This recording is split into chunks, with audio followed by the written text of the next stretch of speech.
Colocaram acerto final no título só pra dar aquele peso dramático e arrancar nosso dinheiro na bilheteria. Mas todo mundo sabe que enquanto Tom Cruise tiver cartilagem no joelho pra correr, essa franquia não acaba. Então, antes de acreditar nessa falsa aposentadoria, deixa o like, inscreva-se no canal e vem ver tudo de errado com Missão Impossível 8. Acerto final. Bora pro vídeo.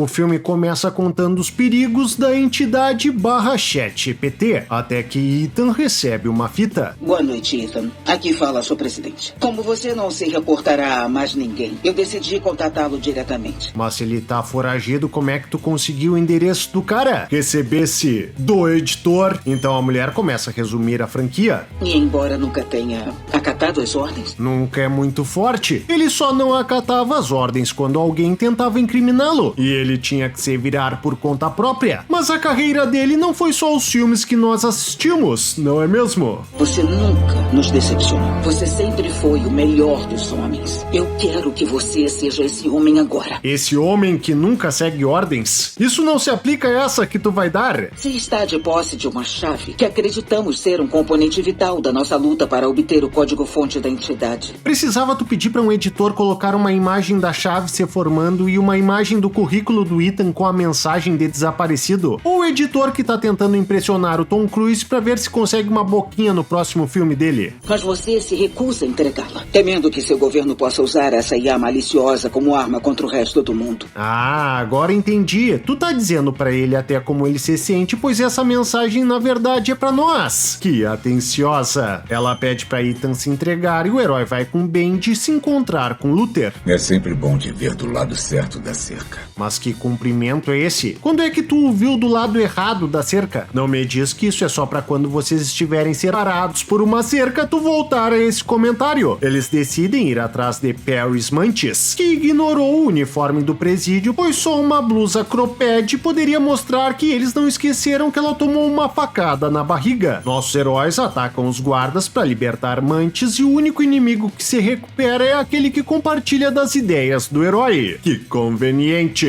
Jamal parte com eles para procurarem o vilão Gabriel em Londres. E na festa encontram Tonico. Fala sério, os caras não tinham nem ideia de onde Gabriel estava, mas foi só Ethan desaparecer com Mantis para vocês descobrirem. Ficou mais fácil, pois puderam perseguir os cinegrafistas. Ethan se depara com dois agentes, mas bem na hora que os caras vão pedir reforços, Grace aparece para detê-los. The following timing perfeito. E além dos rádios, no meio segundo ela ainda pegou as pistolas dos agentes. Eu nem vi você pegar essa. É que essas foram o editor. Eles derrubam os agentes e Grace revela que Kittredge a enviou para tentar convencê-lo a entregar a chave. De repente, os capangas do Gabriel aparecem e capturam nossos heróis. Ethan finge tomar uma cápsula de cianureto para ser solto. Porém, Grace é apanhada e está prestes a ser morta por Juvencio, enquanto o herói está no chão depois de apanhar de Mamiloide. Mas não se preocupe com esses animais, pois o cinegrafista larga a câmera virada para Grace para ajudar a salvá-los. Você tá bem? O Gabriel tá fugindo. Vamos, Grace. O quê? Eles perdem todo o tempo do mundo nessa conversa, pois se não pegar o Gabriel agora, pega no final do filme. Os companheiros de Ethan aparecem, mas mesmo assim o vilão consegue escapar. Já Ethan é chamado pela entidade para bater um papo. Você irá para o cofre do Apocalipse e dará acesso à entidade. Está escrito.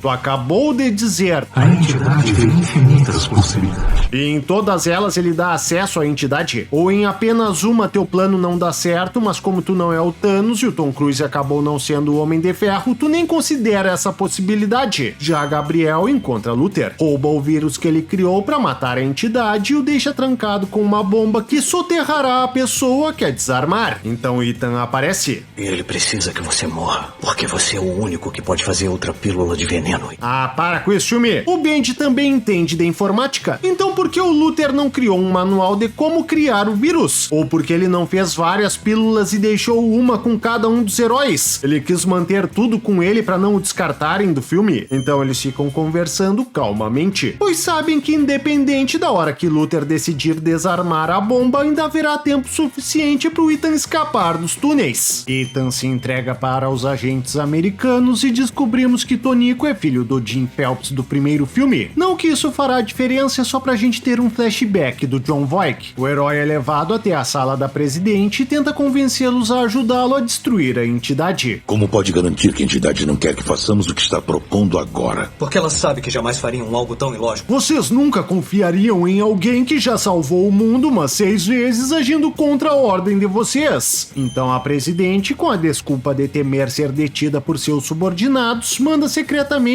que Ethan seja enviado para o navio de guerra que ele solicitou. Então ele é conduzido até a comandante Rebecca, que lê a data que a presidente escreveu na carta para ela. Nós duas perdemos alguém que amávamos muito. Tudo porque ninguém com autoridade quis correr riscos. Olha só. Logo a comandante do navio que Ethan precisa embarcar estava disposta a colocar sua carreira em risco para ajudá-lo devido ao seu trauma com a fada da conveniência. Já o grupo de Benji chega à ilha de São Mateus. Então vão na casa do agente Alastor do primeiro filme e pedem acesso aos dados de vigilância. Pode nos ajudar? Bem que eu gostaria.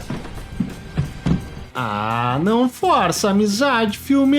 Quer dizer que os russos que estavam aí fazendo o casal de refém deixaram que tanto Alastor quanto sua esposa fossem atender a porta? E se a visita fossem agentes armados e teus reféns saíssem correndo enquanto os agentes lidassem com vocês? Vocês não passaram pelo cursinho que ensina que tu deve ficar com um de refém pro outro não arriscar te delatar? E por esse bem que eu gostaria, os russos só estavam esperando uma deixa pra aparecerem. Se Alastor continuasse a bater papo, eles iam acabar com o café da cozinha esperando, eu acho. Enquanto isso, Ethan sobrevoa o mar congelante. As pilotos avisam que não conseguiram contatar o submarino em que ele quer embarcar e precisam partir antes de serem destruídos pelos russos. Então Ethan se joga no mar revolto, mesmo sem sinal algum de que o submarino irá aparecer. Mas como ainda faltam quase 2 horas de filme, ele sabe que tá seguro. E no meio da imensidão daquele mar, 3 mergulhadores o encontram rapidamente, graças ao localizador que ele carrega em suas nádegas. Então os soldados o eletrocutam antes de levá-lo pro submarino, pois assim a transição fica mais legal. Ele passa a nova missão pro comandante do submarino. Já Alastor e Benji são colocados para reconstruírem os discos de registro da base de observação, e Alastor confessa que quando a CIA apareceu para pegar os disquetes, um oficial foi rude com sua esposa e por isso ele decidiu ver as coordenadas que talvez fossem o motivo da visita da CIA. É claro que eu não entendi a importância disso. Mas ainda assim decorei essas coordenadas por 14 anos, pois tinha certeza que um dia Tom Cruise me traria de volta pra franquia. Então ele pede pros militares deixarem sua esposa alimentar os cachorros e passa as coordenadas pra Maria, que ataca um dos russos, dando início à confusão. Benji se atira sobre o Abobachenko, que apesar de ter uma pistola, prefere ir no soco. Ninguém aqui vai apelar pra covardia. Enquanto isso, o submarino levanta suas antenas pra capturar alguma mensagem, e bem na hora Alastor consegue aproveitar a confusão pra transmiti-la. Tá louco? E eu pra falar com alguém tenho que mandar um WhatsApp com meia hora de antecedência, senão a pessoa não atende. Já Mantis veja mal com uma faca apontada para seu pescoço, e para ajudá-lo atira com um fuzil em sua direção, passando a 1 centímetro de baleá-lo na cabeça. Salvar, matar, o importante é participar. Porém isso faz o soldado meter o pé e os russos batem em retirada do chalé em chamas. Já no submarino, Eclepson tá prestes a esfaquear Ethan, quando Morgana surge para salvá-lo. Eu já falei, timing perfeito hoje. Eles correm para ver as coordenadas enviadas por Alastor e percebem que elas apontam para um lugar no meio do oceano. Do outro lado do mundo. Quase que exatamente. Exatamente o oposto. Caso os russos estivessem ouvindo. Como se a frota russa que tá procurando nesse mesmo mar aquelas mesmas coordenadas não fossem deduzir isso tão rápido quanto Ethan, não é mesmo? Então Ethan é lançado para fora, quase é triturado pelo submarino que os perseguia, desce até o submarino naufragado e depois de toda a palestra dos mergulhadores... Você deve esperar tremores, tremedeira, tontura, desorientação e confusão mental. Tudo o que Ethan tem é uma leve tremidinha na mão. Acho que eles não sabiam que esse mergulho na verdade seria feito numa piscina. Ethan chega ao submarino e encontra os marujos congelados, e um tá com os olhos bem arregalados apontando pra ele. Ah, passa, meu favor. Esses caras congelaram porque a água inundou afundou o compartimento. Não foi subitamente. Então esse cara ficou quanto tempo parado assim até morrer com a postura que ele queria? Ethan pega o HD da entidade e tenta sair do submarino que gira em direção de uma fenda. Nosso herói tenta sair pelo tubo do torpedo, mas como tem um torpedo no caminho, o submarino para de girar para lhe dar uma colher de chá. Que atencioso! Então Ethan vai pro segundo tubo de torpedo, mas seu traje não o deixa entrar. O negócio vai ser deslocar o torpedo que está travando a porta pela qual ele entrou. Ou ele pode desprender a mochila das costas e a empurrar por essa passagem. Só que tem que ter cuidado para não acabar danificando o traje e nem soltando os tubos, já que com toda a pressão e temperatura isso seria letal.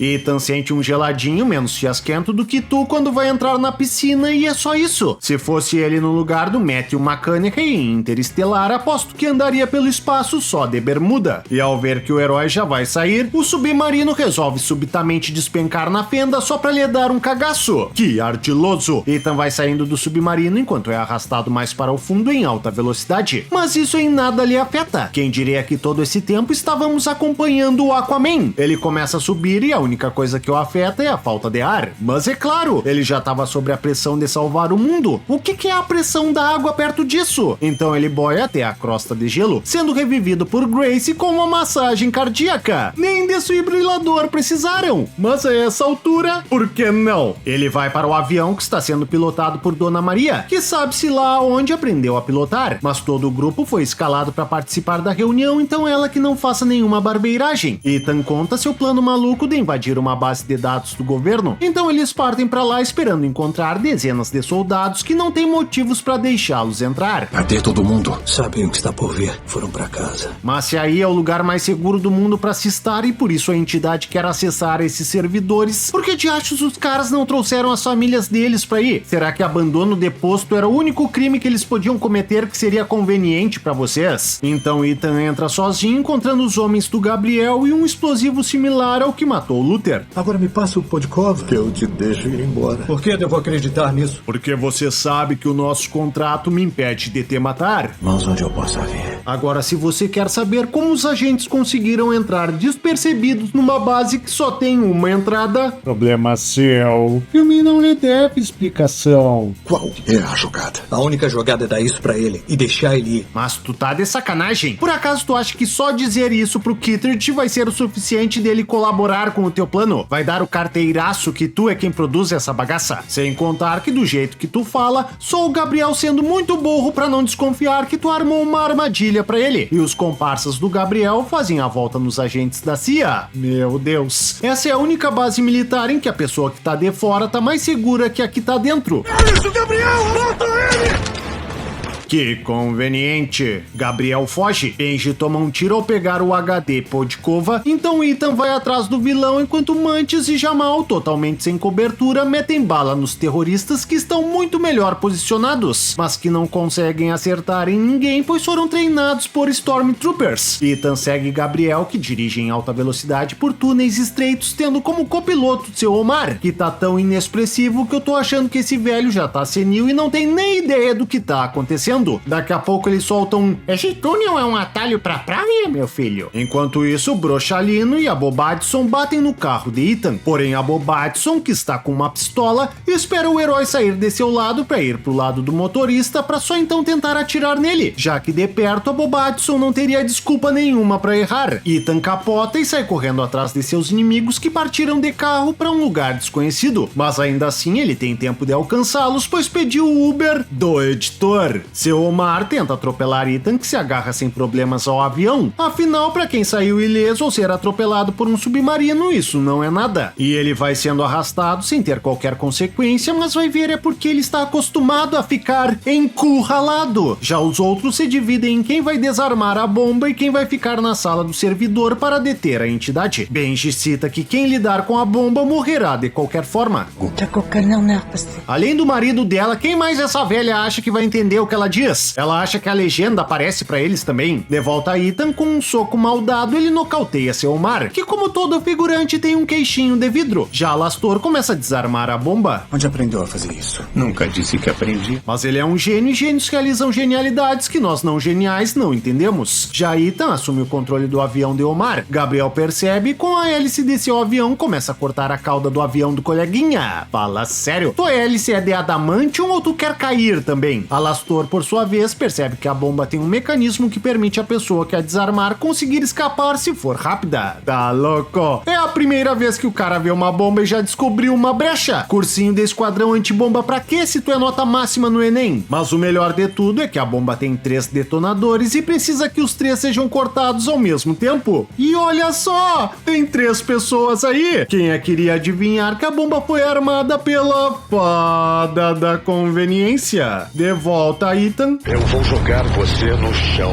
O Podkova será meu. E por que o Ethan não oferece uma trégua fajuta pro cara pra entregar o Podkova pra ele logo? Quando é que entregar pra ele o Podkova deixou de ser o plano principal? Enquanto o ChatGPT acessa todas as ogivas nucleares do mundo, Benji explica pra Grace o que ela precisa fazer pra deter a entidade. Já Ethan sobe no avião de Gabriel, que faz 1001 manobras pra derrubá-lo. O herói golpeia o vilão, então dá um chute no manche pro avião girar e o avião gira e para mesmo com o manche ainda dobrado, pois deu uma preguiça. Gabriel se solta do avião, pois não entende de física e acaba amassando a própria cabeça. Então Ethan assume o avião que está caindo, pega o Podkova e o vírus, mas não o conecta imediatamente, pois não está emocionante o suficiente. Então ele pula do avião e fica pior do que tu tentando conectar o USB no computador, só pra esperar a bomba estar prestes a explodir e você possa me ouvir dizer: te falo em timing perfeito. Oi, irmão. Você estiver ouvindo isso? É porque chegamos ao final do filme e eu queria narrar enquanto vemos as consequências de nossos atos. Só não tenta entender como é que um pendrive com um super vírus ainda carrega uma mensagem de voz com saída de áudio e timer para autodestruição, pois nem eu sei. De repente, Kittredge aparece em uma aeronave, que teria sido de grande ajuda durante todo o tempo que o herói esteve lutando com Gabriel, mas o agente não queria ofuscar o protagonista. Tempos depois, Ethan se reúne com seus amigos, e não há qualquer menção sobre os malefícios causados ao tirar a entidade do sistema global. Pelo visto, a presidente só havia mencionado isso para ter uma desculpa do Kittredge continuar no pé do herói. Já Benji tá super bem, mesmo depois de ter sido baleado e ficado sabe-se lá quanto tempo soterrado com uma caneta bagaceira enfiada no pulmão. Quanto tempo será que esperaram por essa reunião? Ou o deixaram aos cuidados médicos do editor? Eles entregam a entidade pro Ethan e desaparecem. Meu Deus, imagina como marcaram esse rolê. Pessoal, vamos nos encontrar na praça para dar a entidade pro Ethan e sair sem falar nada? Eu sei que são longas horas de voo, mas vai ficar legal pro filme. Bem, e esses são os 67 pontos de Tudo de Errado com Missão Impossível. Acerto final, também conhecido como entrando numa fria muito maior ainda, seja com o Ethan passando por aquele mar congelante, ou seja pelos produtores quando viram que o filme já estava custando 400 milhões de dólares e eles teriam que faturar 1 bilhão para não ficar no prejuízo. Agora confere os outros filmes que fizemos dessa saga e dá uma olhada se você tá com o sininho ativado, assim não tem risco de perder nenhum vídeo. Um forte abraço, tchau!